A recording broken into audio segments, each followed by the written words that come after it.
Good morning dear students, welcome to DNA commerce. कसे आहात? I hope मजेत असाल आणि अकाउंटन्सी एन्जॉय करत असाल फक्त DNA कॉमर्ससोबत. तर विद्यार्थी मित्रांनो, तुम्हाला सर्वांना माहीतच आहे 11th कॉमर्स 11वी कॉमर्स या वर्गासाठी आपल्या यूट्यूब चॅनलवर एक लेक्चर सिरीज चालू आहे आणि या लेक्चर सिरीजमध्ये आपण टॉपिक शिकत आहोत जर्नल आणि याचे प्रॉब्लेम आपले विद्यार्थी मित्रांनो चालू आहे. आजसुद्धा एक नवीन प्रॉब्लेम आपण जर्नलचा सॉल्व करून घेणार आहोत. प्रॉब्लेम तुम्हाला स्क्रीनवर दिसत आहे. आपल्या चॅनलची हीच युनिक गोष्ट आहे विद्यार्थी मित्रांनो, आपण प्रत्येक टॉपिकचा जो प्रॉब्लेम सॉल्व करत आहोत त्याचं प्रॉब्लेम आणि त्याचं सोल्युशन तुम्हाला स्क्रीनवरच दिसत आहे. म्हणजे कोणता प्रॉब्लेम आपण सॉल्व करतोय तो तुमच्या समोरच आहे. तर तुम्ही प्रॉब्लेम पण बघू शकतात आणि सोबत सोल्युशन पण बघू शकतात. यामुळे तुमचा लेवल ऑफ अंडरस्टँडिंग अकाउंटन्सीची अजून वाढण्यास मदत होईल आणि चांगल्या प्रकारे तुम्ही अकाउंटन्सी शिकू शकाल. तर विद्यार्थी मित्रांनो, प्रॉब्लेम सोडवण्या अगोदर जर तुम्ही आपल्या चॅनलला नवीन आलेला असाल तर आपल्या व्हिडिओला लाईक करत चला, आपल्या चॅनलला सबस्क्राईब करा आणि जास्तीत जास्त कॉमर्सच्या विद्यार्थ्यांपर्यंत हा चॅनल शेअर करा. कारण कॉमर्ससाठी एक महत्त्वाचा प्लॅटफॉर्म तुमच्यासाठी आता 11वी ते M.Com फक्त DNA कॉमर्स. तर प्रॉब्लेम बघा. प्रॉब्लेममध्ये ट्रान्झॅक्शन दिले जातात आणि त्याचे आपल्याला जर्नल एंट्री करायची आहे. तर प्रॉब्लेम आहे in the books of mister Arjun March 2025. तर सगळ्यात अगोदर आपण डेट लिहूया. मार्च डेट कॉलममध्ये मार्च 2025 आणि 1 तारीख. मग 1 तारखेचा ट्रान्झॅक्शन आपल्याला लिहायचं आहे. Started business with cash. आता हा ट्रान्झॅक्शन तुम्हाला माहीत झाला आहे. Started business with cash, business सुरू करण्यासाठी कॅश आणलेली आहे. मग किती कॅश आणली? 1 लाख रुपये. आपण प्रत्येक ट्रान्झॅक्शन वाचतो आणि ट्रिक काय आपली? कॅश आली किंवा गेली. मग कॅश तुमच्याकडे जर आली तर कॅश अकाउंट डेबिट आणि दुसरा अकाउंट क्रेडिट, आणि कॅश जर आपल्याकडून गेली तर कॅश अकाउंट क्रेडिट आणि दुसरा अकाउंट डेबिट. तर बिझनेस सुरू करण्यासाठी आपण कॅश आणलेली आहे मिस्टर अर्जुनने. तर आपण बिझनेसच्या पॉईंट ऑफ व्ह्यूने विचार करतो. मग बिझनेसमध्ये कॅश आलेली आहे. कॅश आली म्हणजे कॅश अकाउंट डेबिट. मग इथे लिहा कॅश अकाउंट डेबिट. आणि दुसरा अकाउंट तुम्हाला माहिती आहे या ट्रान्झॅक्शनमध्ये बिझनेस सुरू करण्यासाठी जी कॅश आणली जाते तो कोण आणणार? ओनर. आणि ओनरने आणलेली कॅश त्याला आपण म्हणतो कॅपिटल. बिझनेस सुरू करण्यासाठी जी कॅश आणली जाते त्याला म्हणतात कॅपिटल, आणि कॅपिटल आपण क्रेडिटला घेणार. To capital account. To capital account झाली विद्यार्थी मित्रांनो एंट्री. अमाऊंट लिहा. डेबिट आणि क्रेडिट दोन्ही अमाऊंट आपल्या सेम असतात म्हणून दोन्हीकडे सेम. डेबिटला 1 लाख, क्रेडिटला 1 लाख. नॅरेशन. बिंग या शब्दाने आपण नॅरेशन स्टार्ट करतो. Being started business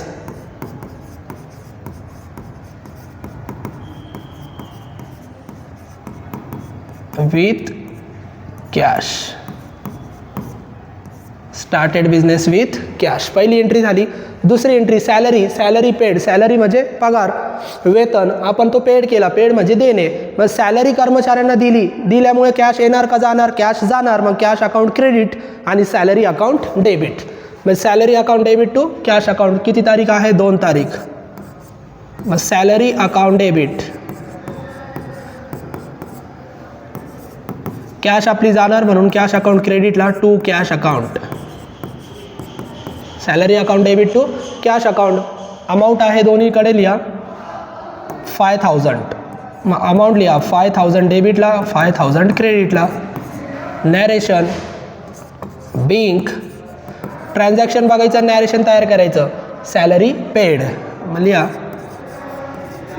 salary paid. Being salary paid. दुसरा पण एंट्री आपली झाली. तिसरी एंट्री बघा. रिसिव्ड. पेड म्हणजे देणे, रिसिव्ड म्हणजे मिळणे. मग काय मिळालं? इंटरेस्ट. इंटरेस्ट म्हणजे व्याज. मग आपल्याला व्याज मिळाला 2000. आता मिळाला म्हणजे आपल्याकडे कॅश येणार का जाणार? कॅश येणार. मग कॅश येणार म्हणजे कॅश अकाउंट डेबिट. आणि कशामुळे कॅश आली? इंटरेस्ट. मग इंटरेस्ट अकाउंट क्रेडिट. मग एंट्री होणार cash account debit to interest account 5 number. मग 5 तारीख. कॅश येणार म्हणून कॅश अकाउंट डेबिट टू कशामुळे कॅश आली? Interest account. आपली DNA कॉमर्सची ट्रिक वापरा, कधीच तुम्ही चुकणार नाही. अमाऊंट आहे 2000. मग डेबिटला लिहा 2000, 2000 आणि क्रेडिटला लिहा 2000. Narration. Being interest received. Interest received. Interest आपल्याला मिळाला. पेड आणि रिसिव्ड या शब्दाचे अर्थ लक्षात घ्या. पेड म्हणजे देणे, रिसिव्ड म्हणजे मिळणे. सोल्ड मशिनरी, सोल्ड म्हणजे विकणे. मग आपण मशिनरी विकली 40,000 आणि 18% GST. GSTच्या एंट्र्या कशा करायच्या मी थेरीमध्ये शिकवलेले. तर GSTच्या एंट्र्या जर आल्या तर त्याच्यामध्ये 2 GST घ्यायचे, CGST आणि SGST. 18% म्हणजे त्याचे 2 भाग करायचे. मग निम्मे CGSTला आणि निम्मे SGSTला. आता सोल्ड केल्यामुळे कॅश येणार का जाणार? विकलेले आपण, मग विकल्यामुळे कॅश येणार आपल्याकडे. मग कॅश येणार म्हणजे cash account debit to sales account आपण लिहितो जर गुड्स असतील तर, आणि असेट असतील तर सेल्स ऐवजी असेटचं नाव. मग cash account debit to machinery account. मग एंट्री लिहा 7 तारीख. कॅश अकाउंट डेबिट, सेल केल्यामुळे कॅश येणार टू सेल्स ऐवजी असेटचं नाव लिहा मशिनरी अकाउंट. मग मशिनरी अकाउंट बघा एवढीच एंट्री आपण केली असती, परंतु GST आहे तर मी तुम्हाला सांगितलेलं आहे GST आपण कॅश सोबत नाही घेत, आपण प्रोडक्ट सोबत घेतो. मग प्रोडक्ट कोणता आहे? मशिनरी. मग त्याच्यासोबत GST तुम्ही ॲड करा. मग मशिनरी आता क्रेडिटला आलं तर GST सुद्धा क्रेडिटला येणार. 2 GST घेतो आपण, CGST आणि SGST. क्रेडिटला जर आले तर आपण शब्द वापरतो काय, आणि डेबिटला जर आले तर काय शब्द वापरतो आपण? तर विद्यार्थी मित्रांनो तुम्हाला माहीतच आहे सॉरी, क्रेडिटला जर आले तर आपण आउटपुट CGST म्हणतो आणि डेबिटला आलं तर इनपुट CGST. मग इथं लिहा टू आउटपुट CGST अकाउंट, आणि परत कोणता? To output SGST account. या पद्धतीने एंट्री होणार. सेलच्या एंट्रीमध्ये GST क्रेडिटला जातात आणि परचेसच्या एंट्रीमध्ये GST डेबिटला जातात. ही पण ट्रिक मी तुम्हाला सांगितली होती. मग सेलचा ट्रान्झॅक्शन आहे GST क्रेडिटला आली. आता अमाऊंट लिहिताना पहिले अगोदर असेटची अमाऊंट लिहा. मग मशिनरी कितीला विकली बघा 40,000. कॅशची अमाऊंट लिहू नका, कॅश आपल्याला GST ॲड होऊन मिळणार आहे. मग मशिनरीच्या समोर लिहा 40,000. ते क्रेडिटला आहे तर क्रेडिटला लिहा मशिनरीच्या समोर 40,000. मग मशिनरी 40,000. आता 18% GST, 18चे 2 भाग करायचे, निम्मे CGSTला निम्मे SGSTला, म्हणजे 9% CGST 9% SGST. मग 9% 40,000चे करा, 40,000मधून 2 झिरो कट करा, 1%. मग 1% किती येतो? 400. मग 400 गुणिले 9, 9 चौक 36. मग 9% किती आले? 3,600. आणि याचे पण 9% किती आले? 3,600. या पद्धतीने अमाऊंट लिहायचे आणि या सगळ्यांची टोटल डेबिटला लिहायची, कारण डेबिट आणि क्रेडिट इक्वल असतात. मग 40 आणि 3 43 आणि 3 46 आणि हे 1 200 म्हणजे 47,200. मग डेबिटची टोटल आली 47,200. नॅरेशन सोल्ड केलं आपण, बिंग मशिनरी सोल्ड विथ किती टक्के GST? Total 18% GST. संपलं. या पद्धतीने एंट्री करा. हे आपण इरेज करून घेऊ, तुम्हाला दाखवलं होतं मी किती आले ते टक्के. तर सेलच्या एंट्रीमध्ये GST क्रेडिटला जाणार आणि परचेसच्या एंट्रीमध्ये GST डेबिटला जाणार, हे एक लक्षात ठेवा. आता पुढची 10 तारीख. मग 10 तारखेचा ट्रान्झॅक्शन लिहा. Deposited cash into bank ₹30,000. Deposit म्हणजे भरणे, बँकेमध्ये 30,000 रुपये भरले. मग कॅश आली का गेली? कॅश गेली. मग कॅश गेली म्हणजे कॅश अकाउंट क्रेडिटला, आणि कशामध्ये कॅश गेली? बँकेमध्ये. मग बँक अकाउंट डेबिटला. मग एंट्री काय होणार? Bank account debit. कॅश आपली बँकेत गेली म्हणून कॅश अकाउंट क्रेडिटला टू कॅश अकाउंट. अमाऊंट लिहा किती? 30,000. मग अमाऊंट लिहा डेबिटला 30,000, क्रेडिटला 30,000. नॅरेशन बिंग, प्रत्येक एंट्रीचं नॅरेशन लिहायचं. Being deposited cash into bank. Deposited cash into bank. बँकेमध्ये आपण कॅश डिपॉझिट केली. पुढचं ट्रान्झॅक्शन किती तारखेचं आहे आता? 14 तारखेचं. मग एंट्री लिहा 14, डेटमध्ये लिहा 14 तारीख. मग परचेस गुड्स, आता परचेस आहे ऑफ ₹20,000 ॲट 18% GST. परत GST आलं. GST आलं तर 2 GST तिथं ॲड करायचे, CGST SGST. मी तुम्हाला सांगितलं सेल्सच्या ट्रान्झॅक्शनमध्ये GST क्रेडिटला जातो. आता परचेसचा ट्रान्झॅक्शन आहे, परचेसच्या ट्रान्झॅक्शनमध्ये GST डेबिटला येणार. मग एंट्री सांगा. परचेस केल्यामुळे कॅश येणार का जाणार, परचेस म्हणजे खरेदी, कॅश आपली जाणार, मग कॅश जाणार म्हणजे कॅश अकाउंट क्रेडिट आणि परचेस अकाउंट डेबिट. मग गुड्स आहे तर परचेस अकाउंटच लिहा, असेट असतं तर आपण असेटचं नाव लिहिलं असतं. आता आपण एंट्री करणार purchase account debit to cash account. मग एंट्री लिहा purchase account debit to cash account. परंतु तुम्हाला काय सांगितलं, जीएसटी आहे तर जीएसटी परचेसच्या ट्रान्झॅक्शनमध्ये डेबिटला आपण घेतो. मग डेबिटला 2 जीएसटी, सेलच्या ट्रान्झॅक्शनमध्ये जीएसटी क्रेडिटला जातात प्रोडक्टसोबत. आता प्रोडक्ट डेबिटला आहे तर आपण डेबिटला घेणार, म्हणजे जीएसटी कॅश अकाउंटसोबत लिहित नाही, एवढं लक्षात घ्या. मग सी जीएसटी आणि एस जीएसटी, क्रेडिटला आपण आउटपुट शब्द वापरतो, डेबिटला आपण इनपुट शब्द वापरतो. मग लिहा input C GST account debit आणि अजून एक कोणता, input S GST account debit. आणि आता टू काय जाणार आपल्याकडून, कॅश, मग टू कॅश अकाउंट. या पद्धतीने तुम्ही एंट्री करायची जीएसटीची. जीएसटी नसतं तर आपली एंट्री काय झाली असती, फक्त purchase account debit to cash account. परंतु जीएसटी आहे तर 2 जीएसटी घ्या, C GST S GST. C GST म्हणजे central goods and service tax, S GST म्हणजे state goods and service tax. जीएसटीच्या लेक्चरमध्ये मी तुम्हाला शिकवलेलं आहे. आता अमाऊंट लिहिताना कॅशची अमाऊंट आपण नंतर लिहितो, परचेसची अमाऊंट लिहा. मग परचेस कितीला केलं, 20,000. मग परचेसच्या समोर लिहा 20,000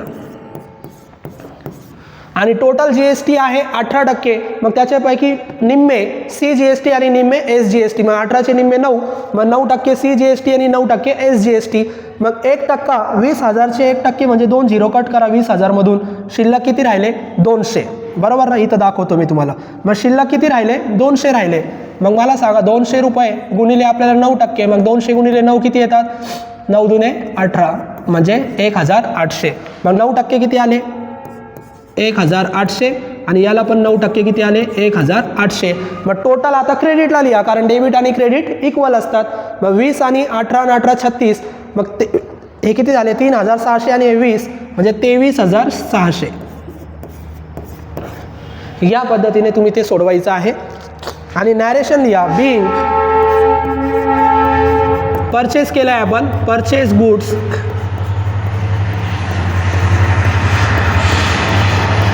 विथ जीएसटी सोबत. किती टक्के जीएसटी, 18% जीएसटी. झालं नॅरेशन. या पद्धतीने तुम्ही जीएसटीच्या एंट्री करा विद्यार्थी मित्रांनो. इरेज करून घेऊ आपण हे वरचं जे मी तुम्हाला दाखवलं होतं फक्त. आता जागा ॲडजस्ट करून घेऊ. जीएसटीच्या दोन्ही एंट्र्या झाल्या, परचेस आणि सेल्स. अजून एक शॉर्टकट ट्रिक सांगतो जीएसटीची.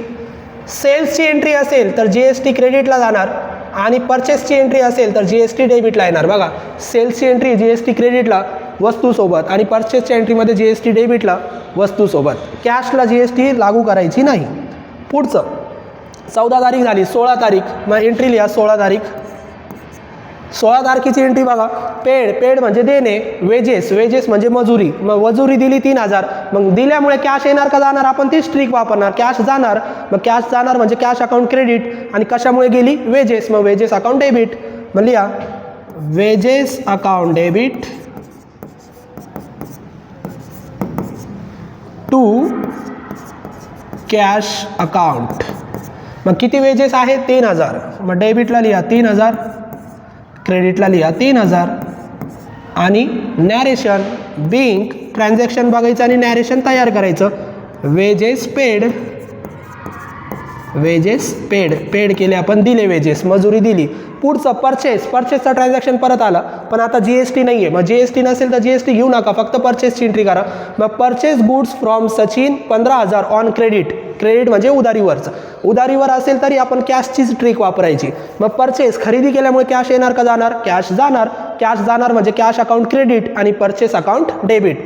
का परचेस अकाउंट, कारण गुड्स आहे, असेट नाही आहे. तर लिहा 19 तारीख परचेस अकाउंट डेबिटला येणार. 19 तारीख परचेस अकाउंट डेबिट आणि परचेस केल्यामुळे कॅश जाणार, मग कॅश अकाउंट क्रेडिट. परंतु व्यवहार उधारीवरचा आहे. मी तुम्हाला बऱ्याच वेळेस सांगितलं, व्यवहार जर उधारीवर असेल तर कॅश ऐवजी व्यक्तीचं नाव. मग कुणाकडून खरेदी केलं, सचिन. मग त्याचं नाव लिहा, कॅश ऐवजी सचिनचं नाव, टू सचिन अकाउंट. आणि अमाऊंट किती आहे बघा, 15,000. मग डेबिटला लिहा 15,000, क्रेडिटला लिहा 15,000. झालं. Narration being purchase goods on credit. Purchase goods on credit किंवा असं पण लिहू शकता तुम्ही purchase goods from Sachin on credit. आता इथं जर व्यवहार उधारीवर नसता तर आपण काय लिहिलं असतं, purchase account debit to cash account. पण उधारीवर आहे तर कॅश ऐवजी व्यक्तीचं नाव सचिन अकाउंट. पुढचं 22 तारीख. मग 22 तारखेची एंट्री करा. काय शब्द आला, रिसिव्ड. रिसिव्ड म्हणजे मिळणे. 9,000 रुपये मिळाले फ्रॉम विजय, विजयकडून बाय चेक. चेकचा संबंध आहे, चेकने मिळाले. चेक जेव्हा जेव्हा चेक येणार तेव्हा तेव्हा कॅश ऐवजी बँक अकाउंट वापरायचं. मग मला सांगा, रिसिव्ड म्हणजे मिळणे. 9,000 रुपये मिळाले. कॅश आली का गेली? कॅश आली. कॅश आली तर कॅश अकाउंट डेबिट. आणि कुणाकडून मिळाली? विजय. मग विजय अकाउंट क्रेडिट. मग एंट्री काय होणार, cash account debit to Vijay account. परंतु कॅश कशी मिळाली? चेकने मिळाली. मग कॅश ऐवजी काय लिहायचं, बँक अकाउंट. मग लिहा.